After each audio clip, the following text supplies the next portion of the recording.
नमस्कार दोस्तों, हर साल कार्तिक मास की कृष्ण पक्ष की अष्टमी तिथि पर अहोई अष्टमी का व्रत किया जाता है, यानी कि करवा चौथ के 4 दिन बाद ये व्रत आता है।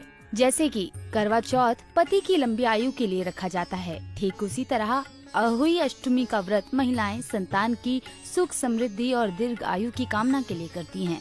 इस वर्ष यानी साल 2024 में ये व्रत 24 अक्टूबर गुरुवार के दिन रखा जाएगा। इस व्रत में माताओं को निर्जल रहकर व्रत का पालन करना पड़ता है। इसके अलावा भी कुछ ऐसे नियम हैं जिन्हें इस व्रत के दौरान अपनाना बेहद जरूरी है, नहीं तो ये व्रत खंडित भी हो सकता है। तो अगर आप भी पहली बार ये व्रत कर रही हैं या फिर आपने पहले भी ये व्रत किया है, फिर भी हमारी ये वीडियो अंत तक देखें, क्योंकि आज हम इस वीडियो में आपको बताएंगे अहोई अष्टमी का व्रत रखने वाली महिलाओं को किन सावधानियों को बरतना जरूरी है। तो आइए जानते हैं। सबसे पहले आपको बता दें, ये व्रत माताएं संतान की लंबी आयु के साथ साथ संतान प्राप्ति की कामना के लिए भी करती हैं। ज्यादातर व्रत में चंद्रमा को अर्घ देने के बाद व्रत का पारण किया जाता है, लेकिन अहोई अष्टमी के व्रत का पारण तारों की छांव में अर्घ देकर किया जाता है।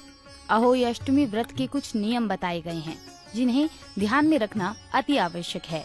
इस दिन कुछ कार्य वर्जित बताए गए हैं, जिन्हें व्रती महिलाओं को नहीं करना चाहिए। जैसे कि अहोई अष्टमी में तारों को अर्घ देते समय तांबे के लोटे से अर्घ नहीं देना चाहिए।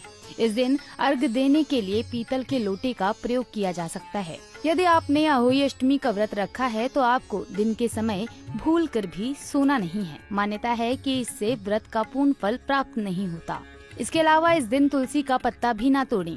शास्त्रों के अनुसार अहोई अष्टमी पर व्रती महिलाओं को किसी भी प्रकार से धारदार चीजों जैसे चाकू, कैंची आदि का उपयोग नहीं करना चाहिए। इस दिन सब्जी काटना, कपड़े काटना आदि कार्य भूलकर भी ना करें। अहोई अष्टमी के दिन माताओं को भूलकर भी मिट्टी से संबंधित कोई कार्य नहीं करना चाहिए। इस दिन भूलकर भी मिट्टी के स्थान पर खुरपी आदि नहीं चलानी चाहिए। ऐसा करने से संतान पर कष्ट आ सकता है। अहोई अष्टमी के दिन अपने घर में किसी भी प्रकार से कलेश ना करें और अपनी संतान को भूलकर भी किसी तरह से अपशब्द ना बोलें। अहोई अष्टमी पर पूरी तरह से सात्विक भोजन करना चाहिए। इस दिन भूलकर भी आपके घर में तामसिक चीजें नहीं बननी चाहिए। तो दोस्तों, कैसी लगी आपको हमारी ये जानकारी, कमेंट में जरूर बताएं। जय अहोई माता। आइए अब अहोई माता की कथा में प्रवेश करते हैं। श्री गणेश गुरुवे नमः। आइए जानते हैं अहोई अष्टमी व्रत कथा के बारे में। अहोई अष्टमी व्रत कथा। एक समय एक नगर में एक साहूकार रहता था। उसका भरा पूरा परिवार था। उसके 7 बेटे, 1 बेटी और 7 बहुएं थीं। दीपावली से कुछ दिन पहले उसकी बेटी अपनी भाभीयों संग घर की लिपाई के लिए जंगल से साफ मिट्टी लेने गई। जंगल में मिट्टी निकालते वक्त खुरपी से एक स्याहू का बच्चा मर गया। इस घटना से दुखी होकर स्याहू की माता ने साहूकार की बेटी को कभी भी मां न बनने का श्राप दे दिया। उस श्राप के प्रभाव से साहूकार की बेटी का कोख बंध गया। श्राप से साहूकार की बेटी दुखी हो गई।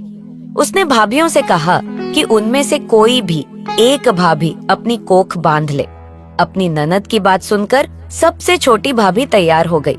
उस श्राप के दुष्प्रभाव से उसकी संतान केवल 7 दिन ही जिंदा रहती थी। जब भी वह कोई बच्चे को जन्म देती, वह 7 दिन में ही मृत्यु को प्राप्त हो जाता था। वह परेशान होकर एक पंडित से मिली और उपाय पूछा। पंडित की सलाह पर उसने सुरही गाय की सेवा करनी शुरू की। उसकी सेवा से प्रसन्न गाय उसे एक दिन स्याहू की माता के पास ले जाती है। रास्ते में गरुड़ पक्षी के बच्चे को सांप मारने वाली होता है, लेकिन साहूकार की छोटी बहू सांप को मारकर गरुड़ पक्षी के बच्चे को जीवन दान देती है। तब तक उस गरुड़ पक्षी की माँ आ जाती है। वह पूरी घटना सुनने के बाद उससे प्रभावित होती है और उसे स्याहू की माता के पास ले जाती है।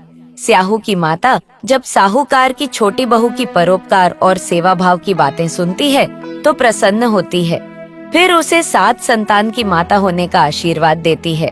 आशीर्वाद के प्रभाव से साहूकार की छोटी बहू को 7 बेटे होते हैं, जिससे उसकी 7 बहुएं होती हैं। उसका परिवार बड़ा और भरा पूरा होता है। वह सुखी जीवन व्यतीत करती है। अहोई माता की पूजा करने बाद अहोई अष्टमी व्रत कथा अवश्य सुनना चाहिए।